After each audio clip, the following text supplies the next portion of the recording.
उपवासाच्या दिवशी साबुदाणा भगर खाण्याचा कंटाळा येतो, तर असे पापड करून ठेवा वर्षभर आणि उपवास असेल तेव्हा असे तळून घ्या. तर बघा मस्त असे तर फुलणारे हे पापड आज आपण बघणार आहोत. अजिबात तेलकट वगैरे होत नाहीत आणि मस्त खुसखुशीत असे पापड तयार होतात. अजिबात तेलकट वगैरे होत नाहीत. मस्त असे खुसखुशीत पापड तयार होतात आणि करायला सुद्धा एवढे सोपे आहेत की सावलीत बसून सुद्धा हे तुम्ही पापड करू शकता. चला तर मग रेसिपीला सुरुवात करूया. इथे आपण 2 वाटी साबुदाणा घेतला आहे. जी आपल्या घरातली वाटी दररोज वापरण्यातली असती ती घेतलेली आहे मी. 2 वाटी साबुदाणा भाजून घेतला आहे. चांगला भाजून घ्यायचा साबुदाणा. थंड झाल्यावर मिक्सरवर बारीक करून घ्यायचा. बघा मस्त बारीक पीठ असं तयार होतं मिक्सरवर. तर आपण आता इथे 1.5 किलो बटाटे घेतलेले आहेत. तर 1.5 किलो बटाटे उकडून साल काढून घेतलेत. आता हे पुरणाच्या चाळणीवर आपण बारीक करून घ्यायचे. मी खिसणीवर खिसत बसण्यापेक्षा असे चाळणीवर पटकनसुद्धा होतात. आणि बघा सगळे 1.5 किलो बटाटे 5 मिनटातच हे करून झालं पुरण याचं. बघा बटाट्याचं पुरण मस्त झालेलं आहे. आता याच्यामध्ये ना हिरवी मिरची आपण वाटून घेतली.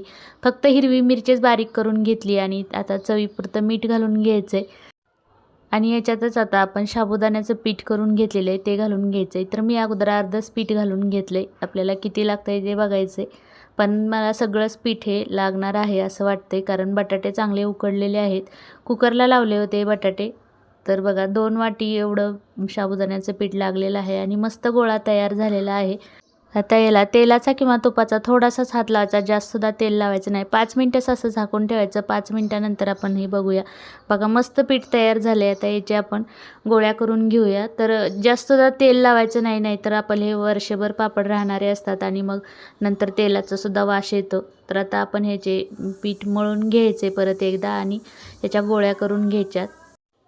अजिबात जास्त चिकट वगैरे असं झालेलं नाही पीठ. बरोबर साबुदाण्याचं पीठ आणि बटाटा व्यवस्थित झालेला आहे. 1.5 किलो बटाट्यासाठी 2 वाटी साबुदाणा बास होतो. तर आता इथे एकसारख्या अशा गोळ्या करून घेतल्यात मी हातावर. पटकन अशा गोळ्या करून ठेवल्या की पापडसुद्धा लवकर होतात. तर बघा सगळ्या पिठाच्या अशा गोळ्या करून घेतलेल्या आहेत. आता आपण ही पुरी प्रेसवर करून घेणार आहोत. कॅरी बॅग घेतली कट करून, त्याला थोडंसं एकदाच फक्त तेल किंवा तुपाचा हात लावून घ्यायचा, जास्तदा लावायचं नाही.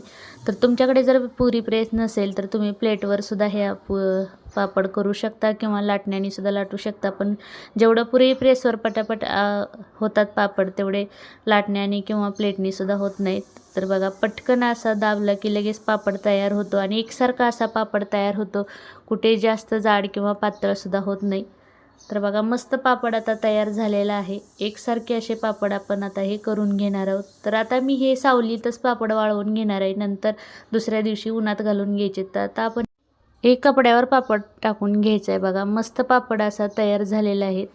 बघा पटकन अशी कॅरी बॅगसुद्धा निघते. तर असेच पापड करून घेतलेले आहेत आपण. एकसारखे असे पापड झालेले आहेत आणि सगळे पापड इथे करून घेतले. तर 1.5 किलो बटाट्यामध्ये 75 एवढे पापड तयार झालेले आहेत. तुम्हाला आता आपण हे वाळवून सुद्धा घेणार आहोत दुसऱ्या दिवशी. तर बघा पापड मस्त वाळलेले आहेत. आणि व्हिडिओ जर आवडला असेल तर एक लाईक करा.